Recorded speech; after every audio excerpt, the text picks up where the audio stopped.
Bizim sunumumuz damar daxili laxtalanma sindromu olacaq. Hər kəsə məlumdur ki, bu həm uşaqlarda, həm böyüklərdə tək hematoloqlara deyil, reanimatoloqlara və digər ixtisas sahibləri üçün də necə önəmli bir mövzudur. Və bugünkü sunumumuzu bizə həkim hematoloq Ələmdar Cəfərzadə sunacaq və onu da qeyd eləmək istəyirəm ki, əslində Türkiyədən də və doktor da Ələmdar doktor da qeyd elədi, Almaniyadan da artıq həkimlərimiz qoşulmaq istəyir. Yəni bu da məncə sevindirici bir haldır və yəqin ki, növbəti hallarda doktorla da danışarıq bunu, mövzuları onlara verərik çıxış üçün. Buyurun, vaxt itirmədən başlayaq. Salam, hər vaxtınız xeyir. Bugünkü mövzu mən damardaxili laxtalanma sindromu haqqında danışmaq istəyirəm. Düzdür, çox çətin, amma bir o qədər də maraqlı bir mövzudur. Zaman-zaman az hallarda da olsa və yaxud elə həkimlər ola bilər ki, reanimatoloqların qarşısına bu çox hallarda çıxır və biraz da bizi çətin vəziyyətə salan və həmçinin də bundan əlavə olaraq çox maraqlı bir xəstəlik haqqında, damardaxili laxtalanma sindromu haqqında danışmaq istəyirəm. Yalnız mənim danışdığım damardaxili laxtalanma sindromu düzdür, bu biraz geniş şaxəli və multidisiplinar yanaşma tələb edən bir xəstəlikdir. Sadəcə hematoloji aspektlərini nəzərə alıb hematoloq gözündən damardaxili laxtalanma sindromu nədir, patfiziologiyası, kliniki əlamətləri və müalicəsinə yanaşma tərzini haqqında müəyyən bir məlumatlar verəcəm. Damardaxili laxtalanma sindromu hemostaz sistemində gedən bir patoloji bir prosesdir. Tromboz, mikrosirkulyator yatağın blokadası, həmçinin həyati vacib orqanların disfunksiyası və çatışmazlığı, poliorqan çatışmazlığı ilə nəticələnən qan laxtalanmasının massiv aktivləşməsinə, trombinin həddən artıq yaranmasına, fibrinin damar daxilində çökməsinə və həmçinin qanaxmalarla yanaşı olaraq qanaxmalarla da müşahidə olunan bir xəstəlikdir. Bu xəstəlik əsasən trigger xəstəlik fonunda inkişaf edən və müxtəlif patoloji proseslərin gedişatını çətinləşdirən bir qazanılmış bir sindromdur. Onu da qeyd edeyim ki, damardaxili laxtalanma sindromunu hematologiyanın müxtəlif sahələrində biz qarşılaşırıq və bu zaman bir çox xəstəliklərlə də həm yanaşı gedə bilər və həm də biraz çaşqınlıq da yarada bilər. Bununla yanaşı olaraq məsələn damardaxili laxtalanma sindromu trombotik mikroangiopatiyaların həm də içərisində gedir yanaşı olaraq. Bununla yanaşı olaraq digər koagulopatiyalar, xüsusilə də son dövrdə 2020-ci ildə COVID-19 pandemiyası zamanı da bizim qarşımıza müəyyən bir çətinlik yaradırdı. Çünki bu COVID-19 koagulopatiyası zamanı da eyni bir müəyyən tromboz halları və oxşar bir klinik sindromlar şəklində biruzə verirdi. Bununla yanaşı olaraq bu niyə getmədi? Oy. Bununla yanaşı olaraq son dönəmlər 2013-cü ildən bu yana əvvəllər damardaxili laxtalanma sindromunu bir tüketim koagulopatiyası şəklində təqdim olunurdusa, artıq indiki son dönəmlər damardaxili laxtalanma sindromunu bir immunotromboz şəklində təqdim olunur. İmmunotromboz tromboz nədir? Bu həm normal, həm də patoloji bir haldır. Yəni immun sisteminin və laxtalanma sisteminin birgə fizioloji və patoloji vəziyyətini ehtiva edir. Damardaxili laxtalanma sindromunda da həmçinin immun sisteminin hüceyrələrinin, monositlərin, neytrofillərin də patfiziologiyada böyük rol olduğu üçün və nəticə patoloji bir hal olan zaman artıq bir tromboz halına, immunotromboz halına gətirib çıxarır. Xatırladım ki, bu bir nəzarətdən çıxmış bir sistemdir və bunun nəticəsində tromboz şəklində özünü biruzə verir. Onu da qeyd edeyim ki, damardaxili laxtalanma sindromundan yanaşı əlavə olaraq endotel burada bunun patologiyasında endotel böyük bir rol oynayır. Ümumiyyətlə endotel damar divarında yerləşən bu endotel sanki bir laxtalanma sisteminin, hemostaz sisteminin bir dirijorudur. Bu sistem həm immun sistem hüceyrələri, həm də koagulyasiya sistemi, həm də iltihabi sitokinlər arasında sanki bir vəhdət təşkil edir və dirijoru şəklində özünü göstərir. Bundan əlavə olaraq iltihabla koagulyasiya sanki bir ritm şəklində hərəkət edən bir rəqaslar kimidir. Bu tarazlıq anidən pozularsa və ya tarazlığın pozulması şəklində artıq bombamız partlamış hala gəlir. Yəni iltihab və koagulyasiya bir qısır bir döngüyə girdiyi zaman bu döngü fırlanaraq endotel disfunksiyasına gətirdiyi andan iltihabla birləşdiyi andan işemiya və orqan çatışmazlığı və nəhayət ölüm qaçınılmaz şəkildə özünü biruzə verir. Mən damar daxil laxtalanma sindromuna tam keçməmişdən əvvəl hemostat haqqında kiçik bir giriş eləmək istəyirəm. Burada hemostat sistemimizin əvvəldə bayaq da dediyimiz kimi endotelial hüceyrələrdən, trombositlərdən, və fibrinoliz sistemindən bir yerdə və həmçinin laxtalanma faktorlarından ibarət olan bir sistemdir. Laxtalanma faktorlarının da həmin reaksiya ilkin olaraq fibrinogenin parçalanması nəticəsində həll olan fibrin yaranır. Burada da əsas patfizioloji olaraq trombin iştirak edir. Və trombin parçalandıqdan sonra həll olunan fibrin əmələ gələn sonra 13-cü faktorun iştirakı ilə fibrin toru əmələ gətirir. Biz şəkildə laxtalanma sisteminin ümumi, xarici, daxili yolunu və ümumi yolunu görürük və burada həmçinin də fibrinoliz sistemində görürük. Əsas məqsədimiz burada fibrin monomerlərinin əmələ gəlməsi. Xatırladım ki, burada xarici yolda toxuma faktoru və 7-ci faktor ilə başlanır. Sistem və 10-cu faktorla isə artıq ümumi yola doğru gedir. Ondan sonra digər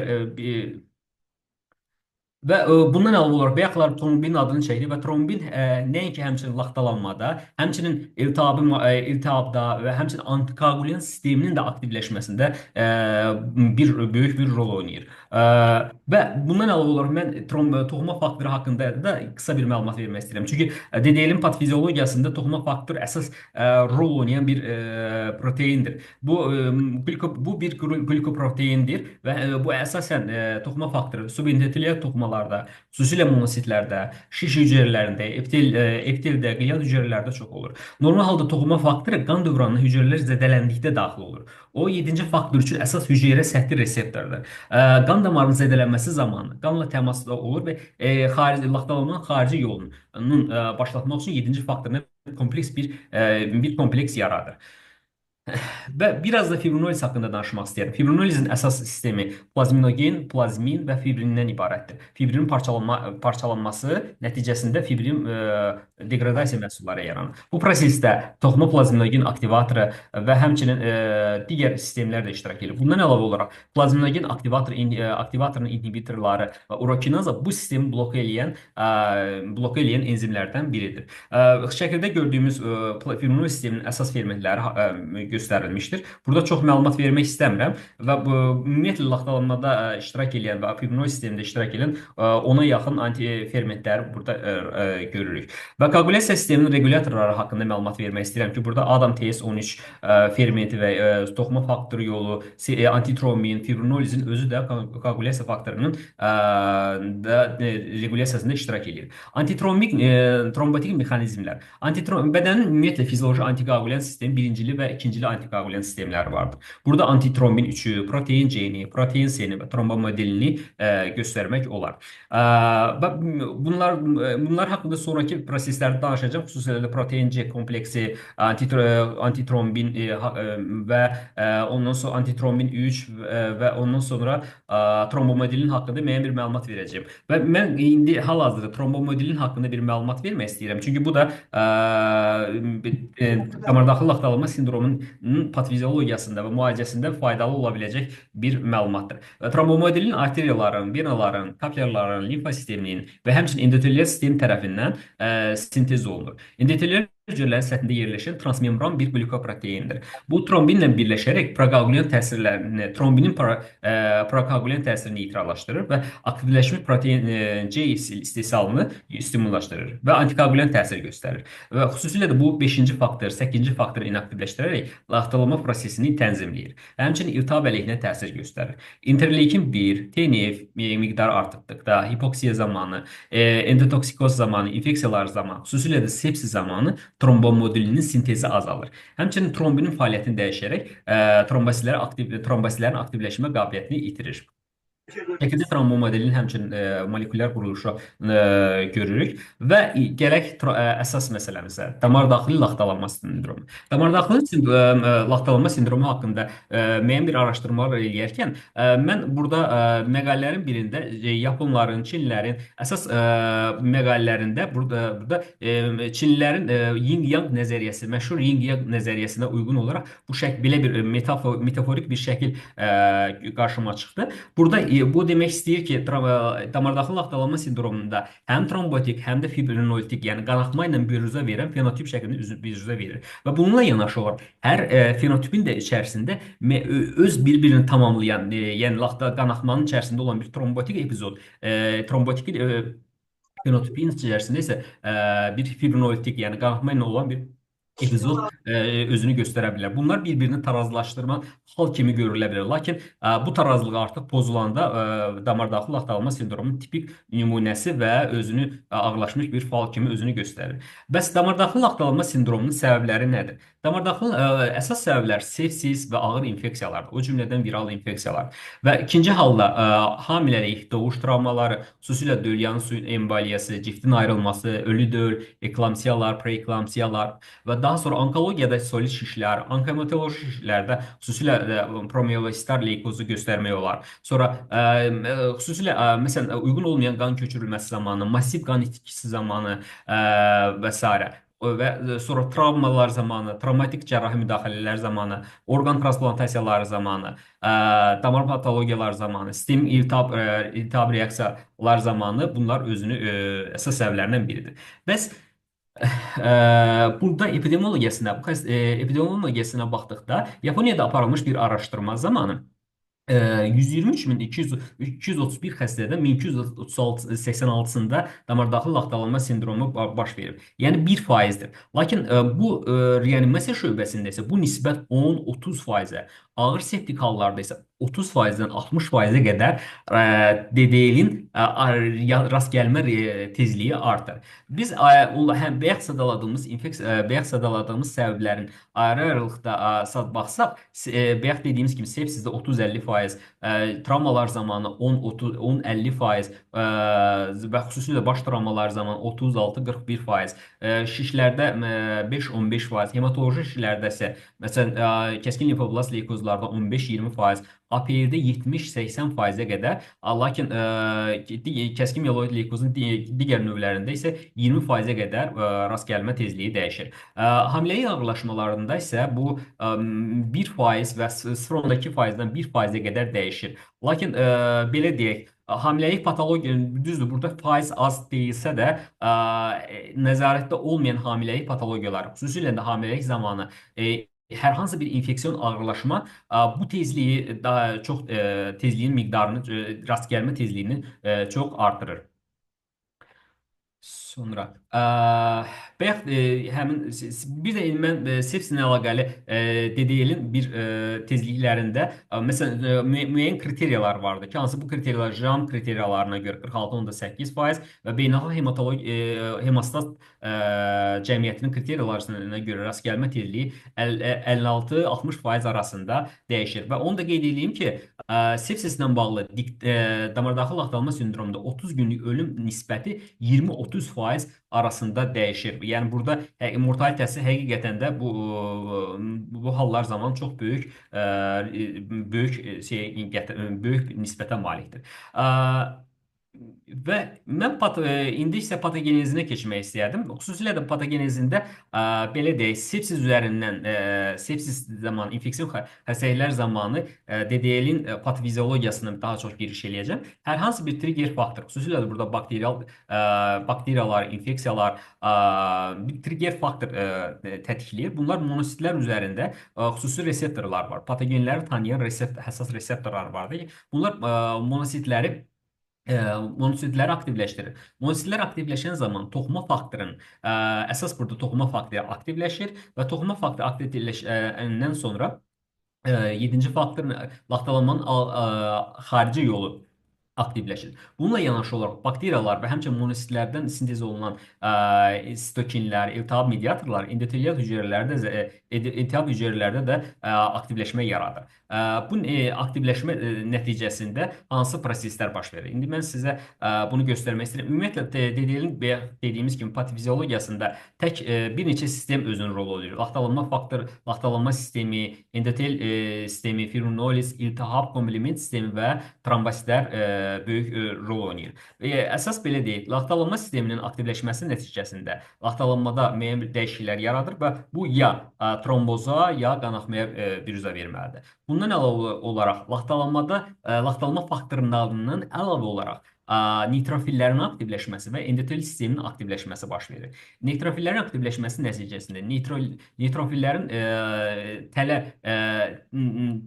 neytrofillərdən bir tələsi adlanan bir maddə sintez olunur. Neytrofil tələləri. Bunun nəticəsində mikrovaskulyar tromboza tətiklənir. Yəni endotel sistemi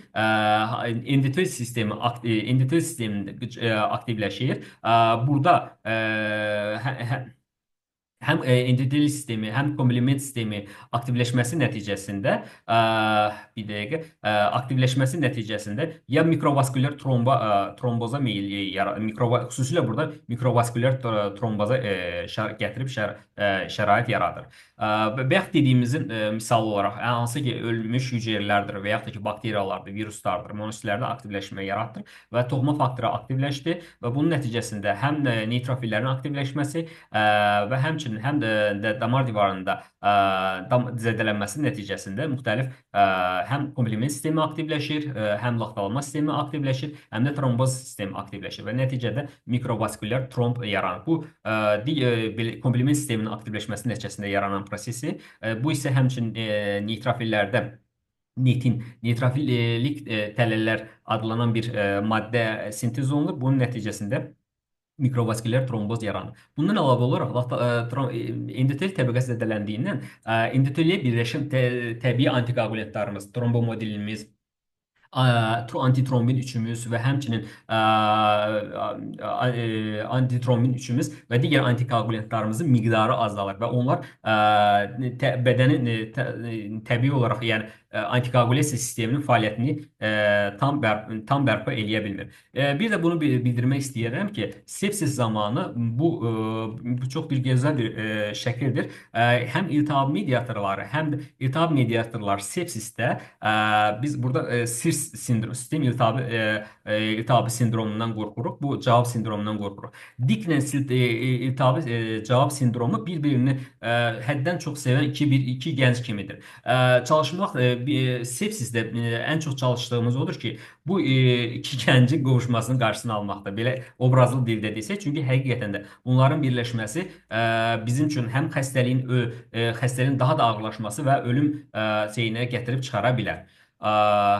Daha sonra İndi isə klinik təzahürlər. Damardaxil laxtalanma sindromunun klinikasında biz öncədən də dediyimiz kimi trombozlar, qanaxmalar daha çox bürüzə verir. Bir də endotelin zədələnməsi halı olur. Yəni burada nədir? Trombozlar olan zaman poliorqan çatışmazlığı, böyrək, tənəffüs, qaraciyər, böyrək çatışmazlığı və s.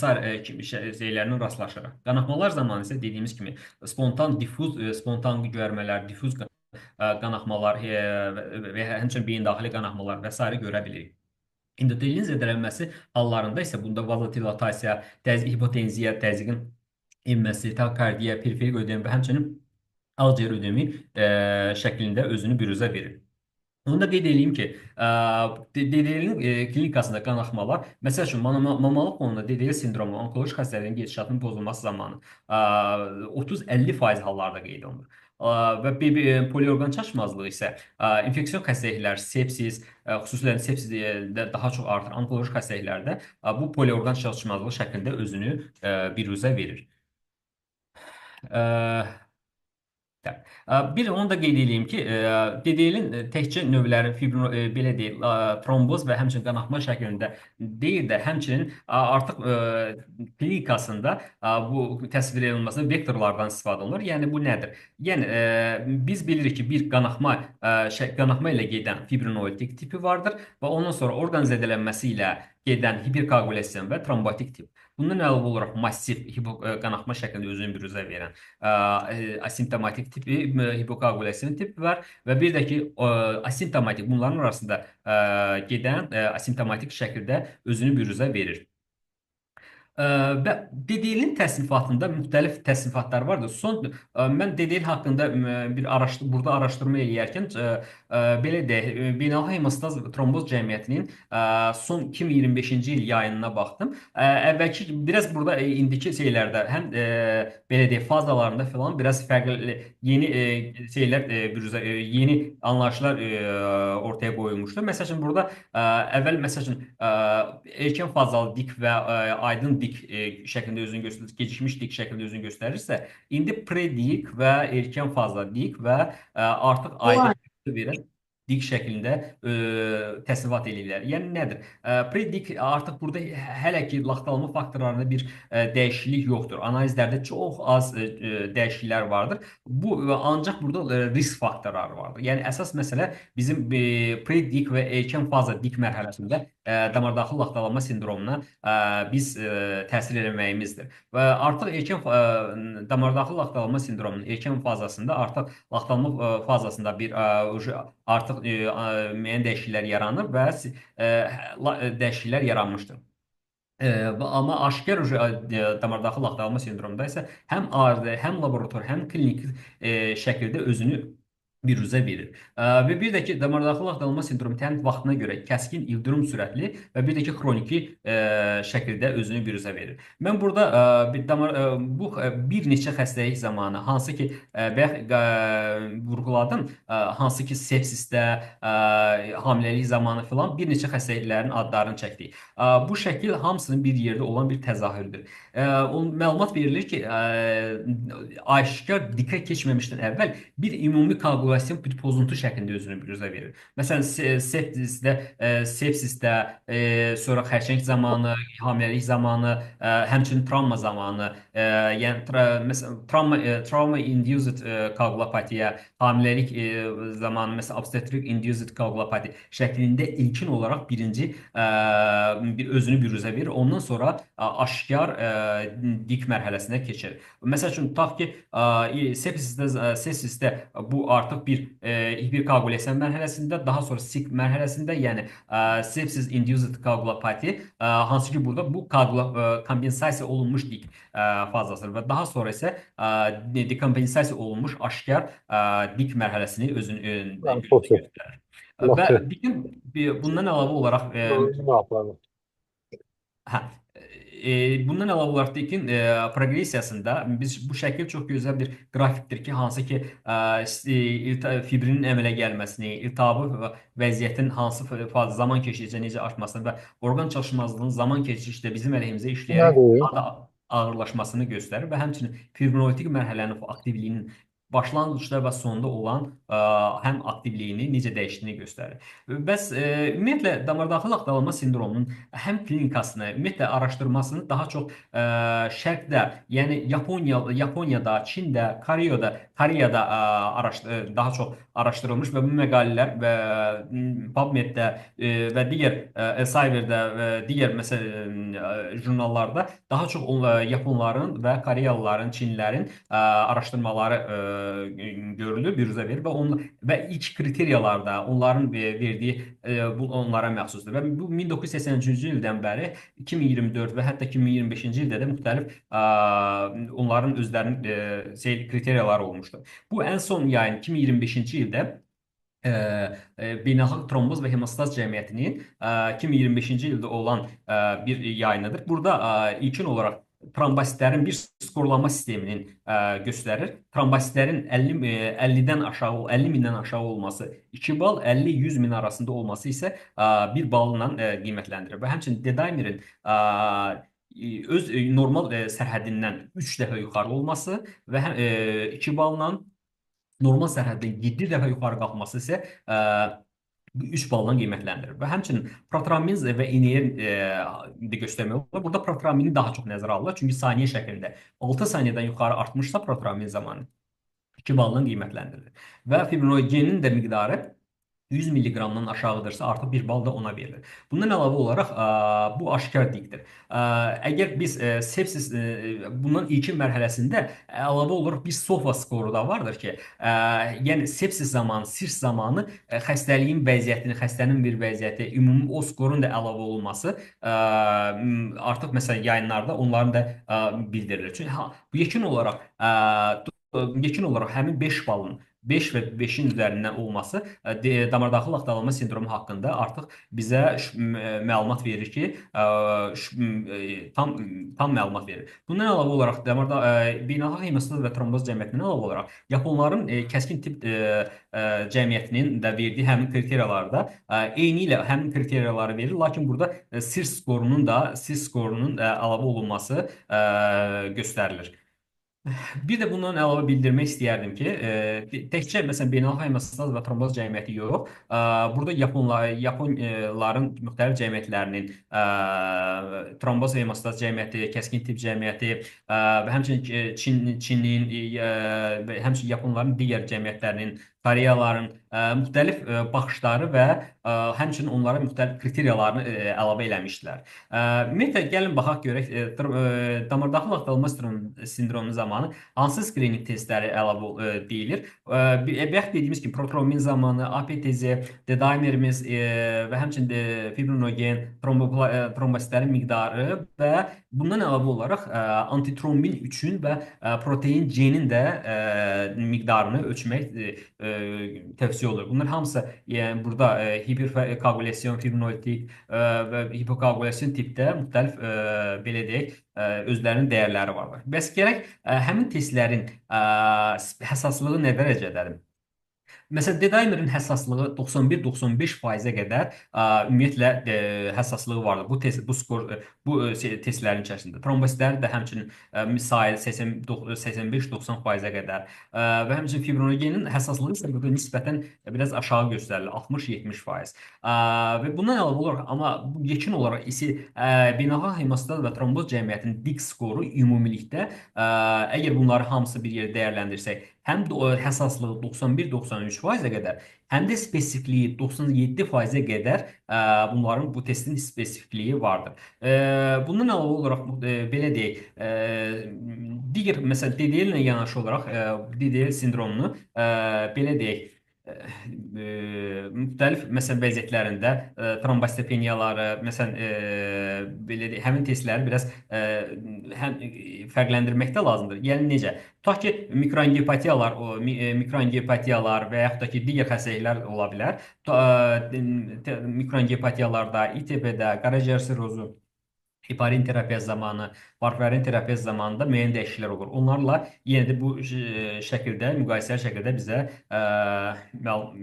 göstərilir. Bundan əlavə olaraq, kəskin DDL ilə əlavə olaraq xroniki DDL vardır və burada şəkildə gördüyünüz cədvəldə məsələn, kəskində trombositlərin sayının azalması, protrombin zamanının artması, APTZ-nin artması, trombin zamanının artması və həmçinin 5-ci, 8-ci faktorun miqdarının azalması, fibrin degradasiya məhsullarının və D-dimerin miqdarının artması olursa da kompensator xroniki formada isə trombositlərin sayı dəyişkən ola bilər, yəni çox da ciddi sürətdə azalmaya bilər. Protrombin zamanı, APTZ zamanı normal olur və bundan əlavə olaraq plazma fibrinogeni normal və bir miqdar yüksək ola bilər. Bundan əlavə olaraq D-dimer isə, amma D-dimer xroniki kompensator dedikdə də D-dimer miqdarı artmış göstərilir. Və müxtəlif hallarda mən bir-iki nümunədə bildirmək istəyirəm. Məsələn, hamiləlik zamanı və xüsusilə də bizim hematoloji xəstəliklərdə dikin müəyyən bir faizlərini bildirmək istəyərdim. Bayaq bildirdiyimiz kimi hamiləlik zamanı 0,3, 0,35%-ə qədər, 1%-ə qədər dəyişə bilir. Bu müxtəlif, məsələn, plasentanın qopması zamanı bu 20%-ə qədər, HELLP sindromu zamanı 12%-ə qədər, ölü döl ana bətnində qalması 25%-ə qədər və amniotik mayın emboliyası 80%-ə qədər, 50-80% hamiləliklə bağlı sepsisdə isə bu 40%-ə qədər dikin yaranma tezliyini artırır. Ümumiyyətlə, Hamiləlik zamanı belə deyək, normal hamiləlik zamanı ikinci trimestrdən başlayaraq hemostaz sistemində müəyyən dəyişikliklər olur. Hansı ki, trombositlərin aktivləşməsi, artması, antikoagulyant sisteminin potensialının azalması, laxtalanma faktorlarının həcminin artması, lakin fibrinolitik fəaliyyəti sizə azalır, fibrinogenin və plazminogen aktivatorun birinin həcmi artır. Bu hallarda hemostazda baş verən bu dəyişiklik 2 faz alır. Yəni hiperkoagulyasiya fazasında qısa müddətli mərhələ olur, amma hipokoagulyasiya mərhələsi ilə sonra əvəz olunur və kəskin fibrinoz nəticəsində istehlak koagulopatiyası yaranır. Yəni fibrinozin həddən artıq aktivləşməsi təkcə fibrin laxtalarını deyil, həm də dövr edən laxtalanma faktorlarının lizinə gətirib çıxardır və bundan əlavə olaraq DDL zamanı həm poliorqan çatışmazlığı letal yaranmasına gətirib çıxarır. Bundan əlavə olaraq onkoloji xəstəliklər zamanı da damardaxil laxtalanma sindromu yaranır. Burada əsas klinik təzahür trombozlar şəklində özünü göstərir. Mən daha çox onkoloji xəstəliklər fonunda mən daha çox bizim kəskin promiyelosital leykoz haqqında da məlumat vermək istəyərdim. Bu kəskin promiyelosital leykozda dikin yaranma riski 60-90%-ə qədər rast gəlinir və ölüm halları isə 10-30% arasında dəyişir. Xüsusilə də burada risk faktorlar arasında yüksək leykosit sayının, atranın gec başlanması, fibrinogen sayının azalması, aktiv infeksiya və sepsis daha çox burada özünü biruzə verir. Bəs burada yaranmasında əsas xüsusiyyət həmin APL hüceyrəsinin xüsusiyyəti nasıldır? Burada həm toxuma faktorunun daha çox ifrazı, həm də koagulyant faktoru, xərçəng koagulyantı özünün büruzə verməsi nəticəsində burada hiperfibrinoliz halının daha çox büruzə verməsinə gətirib çıxarır və burada kəskin promiyelosital leykozda özünü büruzə verir. Biz burada bu qrafikdə kəskin mieloblast leykozun digər hallarında da yaranma risklərini göstərmişəm. Bu haqda indi çox məlumat verməyəcəm. Daha çox APL haqqında, APL-də məlumat verirəm. İndi gələk isə damardaxil laxtalanma sindromunun müalicəsinə.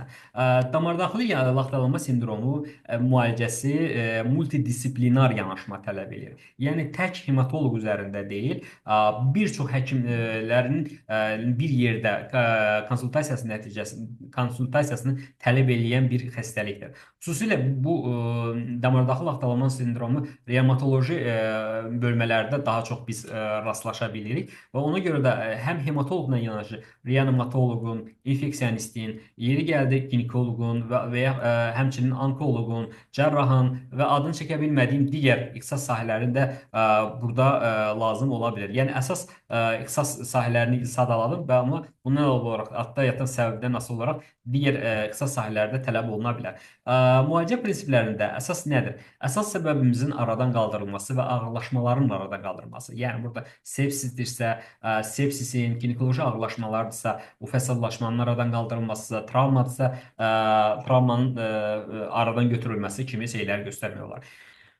Bundan əlavə olaraq transfüzion terapiya, təzə dondurulmuş plazmanın, trombosit transfuziyasının, yeri gəldi eritrosit transfuziyasının, kriopresipitatın və s. kimi transfüzion terapiyanı göstərmək olar. Və bundan əlavə olaraq əsas dikin müalicəsində böyük rol oynayan antikoagulyantlar, yəni heparin, aşağı molekulyar çəkili heparinlər və həmçinin antitrombin üçün trombomodilinin kimi maddələri göstərmək olar. Bundan əlavə olaraq antifibrinolitikləri də çəkmək olar, lakin bu antifibrinolitiklər, xüsusilə traneksan turşusunun yeri çox məhduddur. Bunu mən xüsusi altında dedim, mötərizə içərisində deyirəm.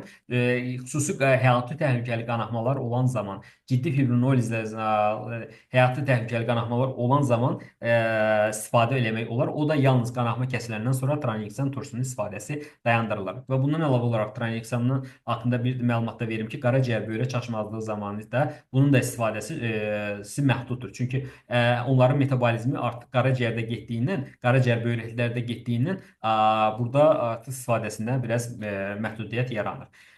Və bayaq dediyimiz kimi müalicənin əsas məqsədlərimiz nədir? Məqsədlərimiz trombozun qarşısını almaq, qanaxmanın nəzarəti, orqan çaşmazlığının qarşısının alınması və bir də ki, əsas məqsəd isə əsas patologiyanın müalicəsidir. Bundan əlavə olaraq burada dəstək müalicəsi də vardır ki, hansı ki, ürək çaşmazlığı ola bilər, böyrək çaşmazlığı ola bilər və yaxud da ki, ağciyər çaşmazlığı ola bilər, belə deyək, müxtəlif bu orqanların, hansı orqanlarda yaranmış patoloji proseslər nəticəsində həmin orqana dəstək fonunda müalicəsini göstərmək olar.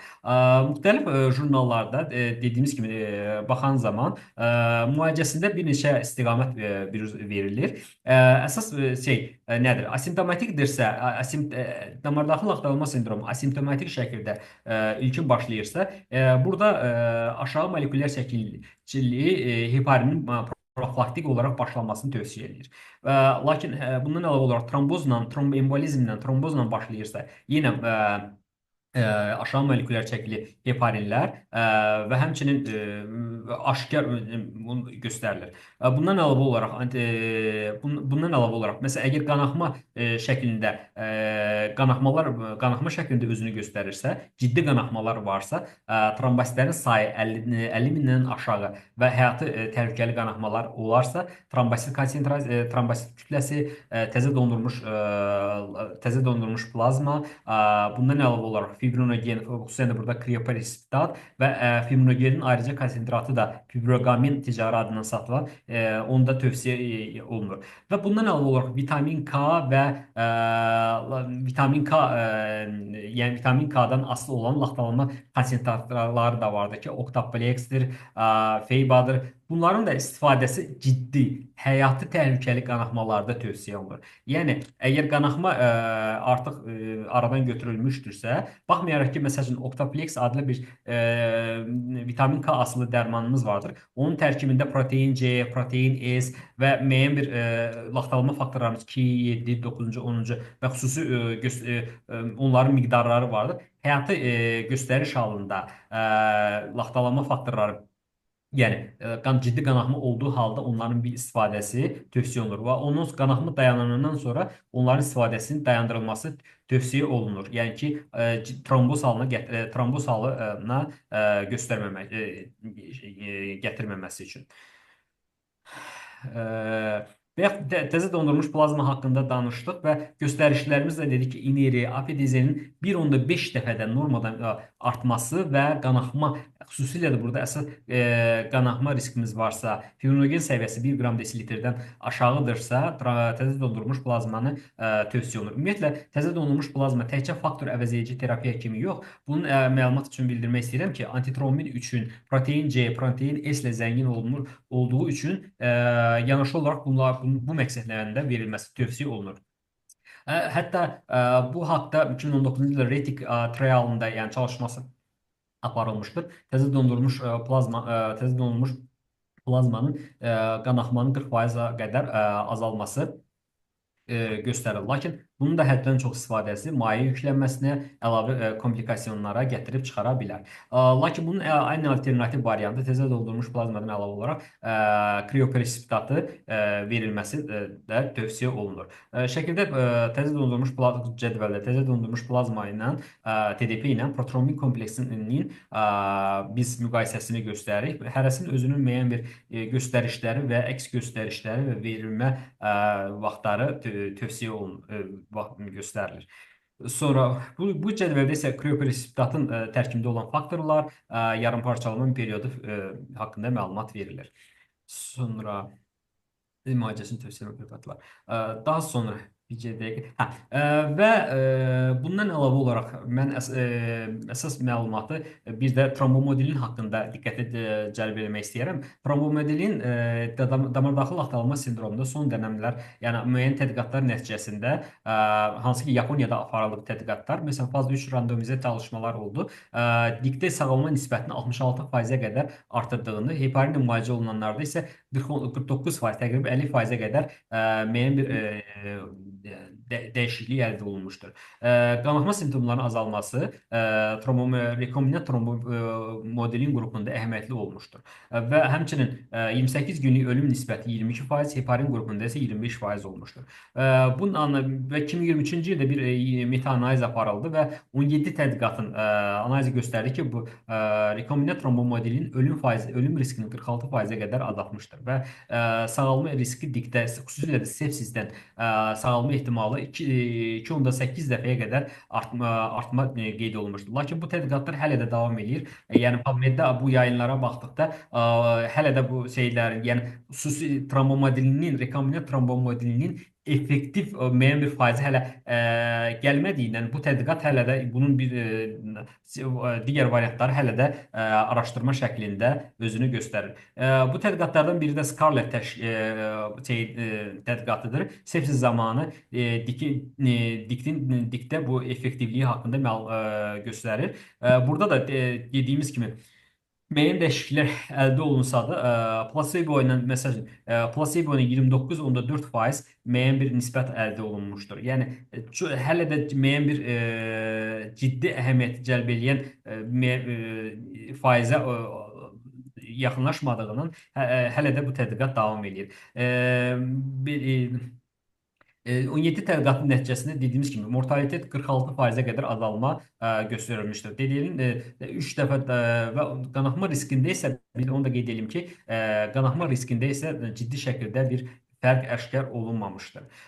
Və gələk antitrombin effektivliyi barədə bildirmək istəyirəm ki, antitrombin bəzən biz antikoagulyant xəstələrimizdə antikoagulyantlar, heparinlər, aşağı molekulyar heparinlər verilir və buna rəğmən müəyyən bir həm D-dimer səviyyəsində, həm xəstənin klinik səviyyəsində müəyyən bir görürük ki, sərhədlənmələr də olur. Yəni bu effektivlik antitrombinin miqdarının azalması ilə əlaqədardır. Yəni antitrombin miqdarı az olan zaman biz bu antikoagulyantların effektivliyini də zəif şəkildə görürük. Bununla bağlı olan Kibersept geniş miqyaslı randomize olunmuş klinik tədqiqatında dik olan və heparin almayan sepsis xəstələrində yüksək dozalı antitrombin istifadəsi 28 günlük mortalitəni 14%-ə qədər azaltmışdır. Dik olmayan xəstələrdə isə bu təsir müşahidə olunmayıb.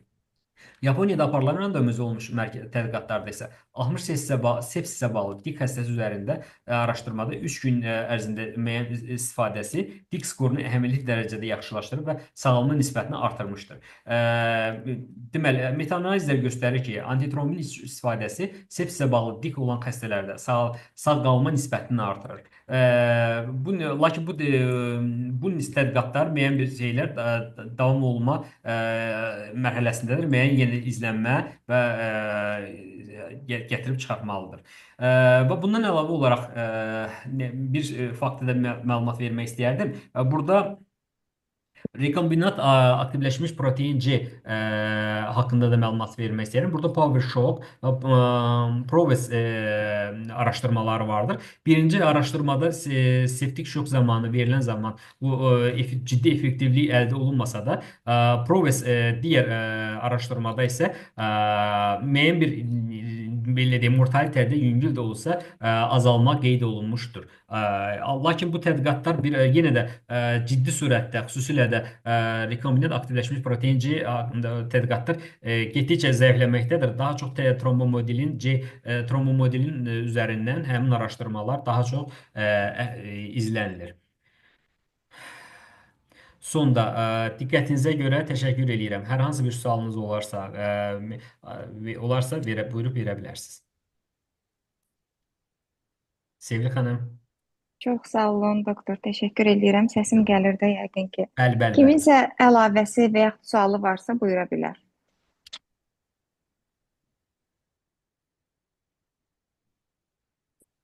Mənim səsim gəlir. Gəlir, doktor, gəlir. Çox sağ olun, Ələmdar doktor. Həqiqətən çox qapsamlı, geniş və patogenezini izah etdiniz. Mənim bir sualım var.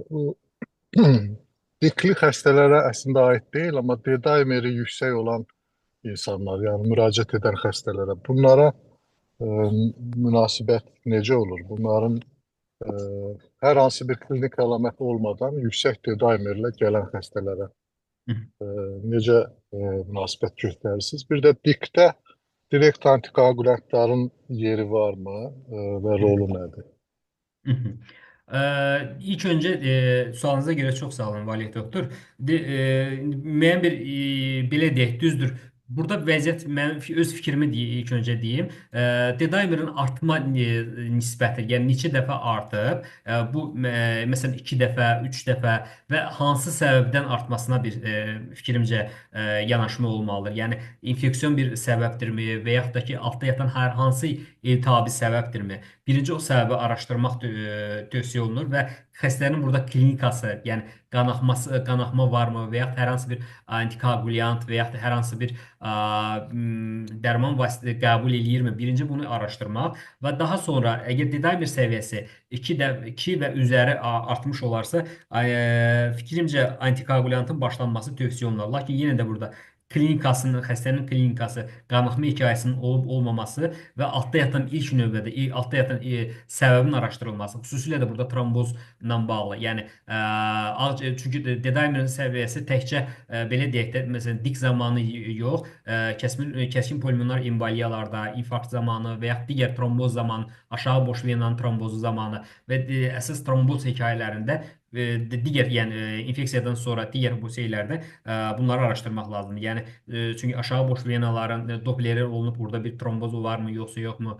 Döş qəfəsində, qarın boşluğunda hər hansı bir trombozla bağlı və ya baş beyində onunla bağlı olan bir məsələləri də araşdırmaq tövsiyə olunardı fikrimcə. Doktor, mənim əsas dediyim odur ki, bu Covid aslında pandemiyasından sonra heç bir klinik əlamət və altda yatan bir səbəb də olmadan bəzi xəstələr müraciət edir yüksək Bəli, D-dimerlə. bəli, bəli. Yəni bu xəstələrdə antikoagulyant verəkmi, yoxsa izləyəkmi?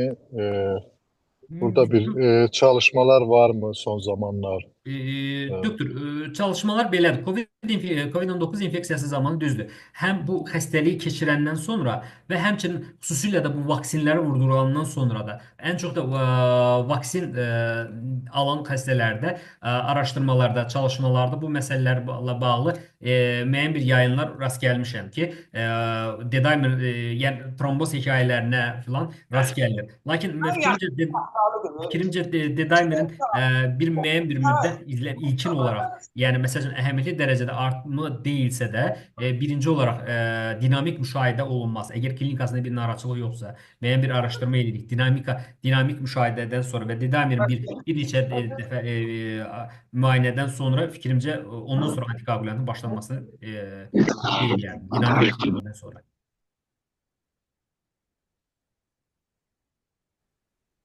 Doktor. Bəli, bəli, təşəkkür edirəm. Bu direkt antikoagulyantlarla əlaqədar nə deyə bilərik? Direkt antikoagulyantlarla əlaqədar burada xüsusi bir şeyə çalışmaya rast gəlmədim açığı. Yəni onların effektivliyi barədə filan elə bir xüsusi şey gəlmədim. Lakin bir dənə belə bir nüans var ki, məsəl üçün bəzən olur böyrək çatışmazlığı olan xəstələr olur. Eyni zamanda diklə yanaşı olur və yaxud da ki antikoagulyant terapiyasının aparılması barədə burada müəyyən bir suallar ortaya çıxır. Yalnız burada heparinin istifadəsi və kleksanın burada keferin dozuna bağlı olaraq müəyyən bir ya dozun azalması və heparinin daha çox istifadəsinə dair belə bir müşahidələr görmüşəm. Amma direkt antikoagulyantlar, o dediyimiz digər antikoagulyantların istifadəsi barədə belə xüsusi bir məlumat rastlamamışam. Və məlumatınız olarsa, kimsə eləyərsə paylaşsanız əla olar. Təşəkkür edirəm, amma bəzi hallarda Bəli. diklə bağlı olmayan həm trombotik, həm qanama hadisələrində heparinlər, kleksan yox, daha çox direkt antikoagulyantlardan da istifadə olunması tövsiyə olunur. Çox sağ olun doktor, təşəkkür edirik. Başqa sualı olan varmı? Əgər başqa sualınız yoxdursa, səsləndirəsiniz. Chatda buyurun. bir sual var. Baxın bir dənə. Aha, bu dəqiqə baxıram. Aha. Damet doktor yazıb. Aha, mən zaten öncə Damet doktoru sizə təqdim eləmək istəyirəm. Valih doktorunu da yaxşı tanıyır Damet doktoru. Damet doktor artıq uşaq hematologiya uzmanlığını bu il bitirir. İnşallah ki oktyabr, noyabr aylarında aramıza qatılacaq və bizim Ahmibin belə deyim işlərində də yaxından bizlə iştirak eləyəcək. Və sadəcə Damət doktor elə bir yerdədir ki, bizə səsli müraciət eləyə bilmir. Ona görə biz buradan onun mesajını oxuyacağıq və o bizə yazılı cavab verəcək. Salam, detallı sunum üçün təşəkkür edirəm. Sual yox, F-inizə sığınaraq əlavə edə biləcəyim antikoagulyant olaraq pediatrik yaş qrupunda düşük molekul ağırlıqlı heparin və heparin istifadəsi biraz daha sınırlandırılmış olub, qanaxma olmadığı və həyatı təhdid edən tromboz durumlarında istifadə edilə bilir. Trombozların pediatrik yaş qrupunda daha az görülməsi ilə bağlı ola bilər. Çox sağ olun doktor, təşəkkür edirik əlavəniz üçün. Doktor, siz nəsə demək istəyirsiniz, Vəliyyət doktor? Mən də təşəkkür edirəm həm Sevil xanıma, həm də Ələmdar doktora. Düşünürəm ki, hamı üçün faydalı oldu. Çox sağ olun. Çox sağ olun, təşəkkürlər. Əlavə bir sual və yaxud da ki, heç kimin əlavəsi yoxdursa, bugünkü oturumuzu bağlı elan edə bilərik. Düşünürəm ki, yoxdur. Sağ olun, gecəniz xeyrə qalsın. Sağ olun.